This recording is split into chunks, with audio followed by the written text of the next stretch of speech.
mísero bater de asas de uma borboleta pode causar um furacão em algum lugar distante.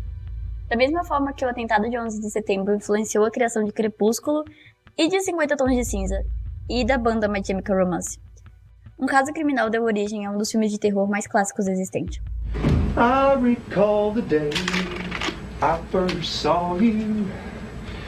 Em mais uma noite normal, o homem estava assistindo a televisão e trocando os canais monotonamente, quando cruzou com um especial sobre os casos de assassinato de Gainesville, uma cidadezinha da Califórnia.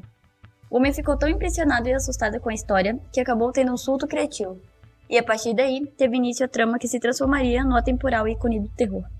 Mas afinal, o que pode ter rolado de tão horripilante em Gainesville? Agosto de 1990, a data que ficaria marcada na memória dos moradores de Gainesville, abalados por uma série de assassinatos que aconteceram em apenas algumas noites. Sonja Larson, Christine Powell, Krista Hoyt, Tracy Pauls e Manny Taboada foram as vítimas de um serial killer que agia de maneira violenta. Como a maioria dos assassinos em série, Danny Rowland, de 36 anos, possuía o seu modus operandi, a maneira padronizada como ceifou a vida de suas vítimas e o que também o levou a ser descoberto. Todos foram mortos em seus próprios apartamentos, com facas. Seus corpos foram colocados em posições diferentes nas camas. Um exemplo da brutalidade implacável foi que uma das vítimas teve seus mamilos cortados e a sua cabeça decepada, pendurada em uma prateleira no quarto. As pessoas estavam tão assustadas que, na época, uma universitária contou ao jornal que estava dormindo com uma faca na noite após um dos homicídios. Os assassinatos repentinamente pararam, e logo em seguida um suspeito foi preso. Um rapaz de 18 anos chamado Edward Lee Humphrey, que vivia no mesmo complexo de apartamentos e que, de acordo com os vizinhos, tinha uma quedinha por Tracy, uma das vítimas. Porém, a prisão oficial de Humphrey não aconteceu por causa das mortes em si, mas sim pela suspeita de que ele estava agredindo a própria avó.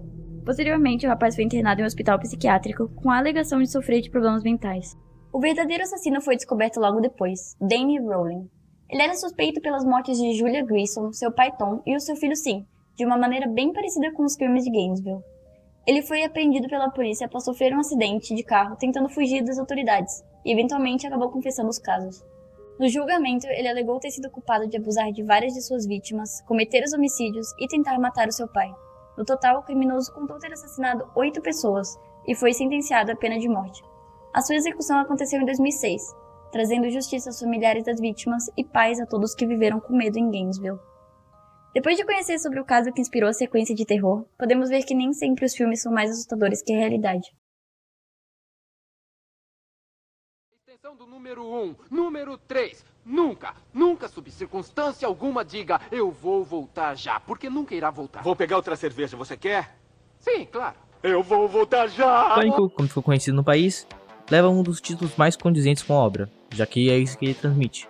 Pânico, perseguições e aposta com os amigos para saber quem é ou quem são os assassinos.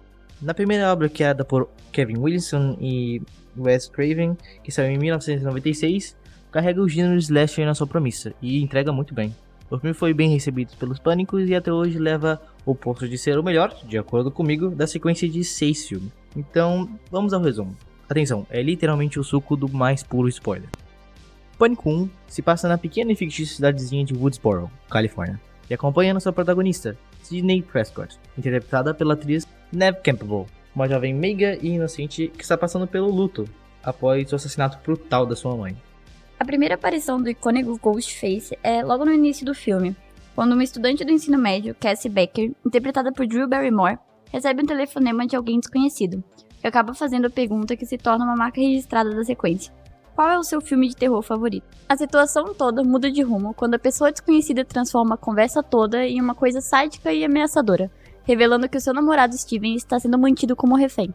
Depois que Cassie responde uma pergunta de forma incorreta, o assassino finaliza o seu namorado, e quando ela se recusa a responder mais uma questão, é atacada e morta por um assassino mascarado. Os seus pais logo chegam em casa e encontram uma cena terrível e o corpo da filha pendurado em uma árvore.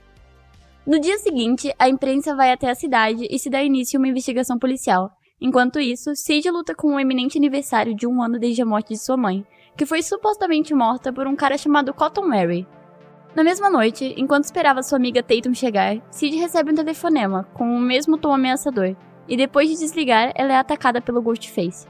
Seu namorado Billy Loomis, Skitty Rick, Chega exatamente após o ataque, mas assim que ele deixa seu celular cair, ela começa a suspeitar dele e foge. Billy então é levado pela polícia e Sid passa o resto da noite na casa de Tatum. Billy é liberado sem nenhuma suspeita no dia seguinte, e a suspeita caiu sobre o próprio pai da Sidney, Neil Prescott, porque as chamadas foram feitas do seu telefone, enquanto o mesmo estava em uma suposta viagem.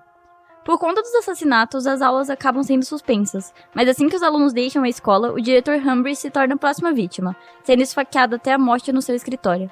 Ao mesmo tempo, Stu Matcher, Matthew Lillard, namorado de Tatum, tem a genial ideia de dar uma festa para celebrar a suspensão das aulas, e nessa comemoração estão presentes Sidney, Tatum, o amigo deles Randy Mix, além de vários outros estudantes, tornando o local muito suscetível a ataques do Ghostface, já que vários personagens importantes estavam juntos. A repórter Gayle Weathers, Courtney Cox, aparece sem ser convidada para cobrir, já que ela tinha esperanças de flagrar um ataque do assassino. O vice-xerife, irmão mais velho de Tatum, e um dos personagens que mais cativou os fãs, Dewey Riley, interpretada por David Arquette, também se encontra próximo à casa, caso o assassino apareça. Tatum morre tragicamente, após ir até a garagem em busca de cerveja. O assassino a persegue e, em uma tentativa bem patética de fugir, acaba com a cabeça esmagada pela porta da garagem.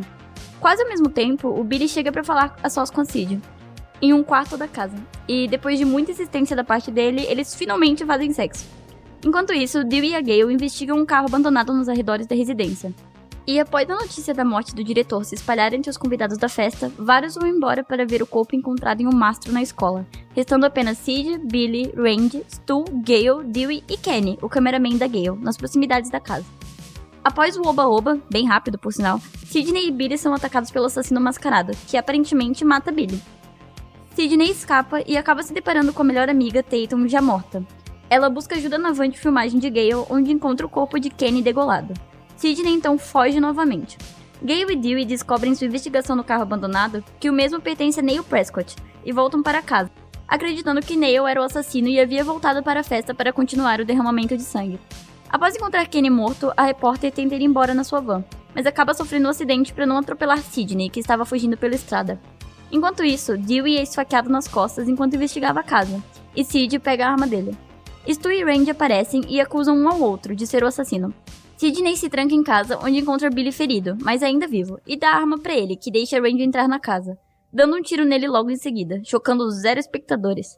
Loomis revela que seus ferimentos são falsos e que realmente é o assassino, e Stu o seu cúmplice. Billy e Stu então discutem o plano para matar Sidney e incriminar o seu pai, que se tornou refém enquanto a festa percorria.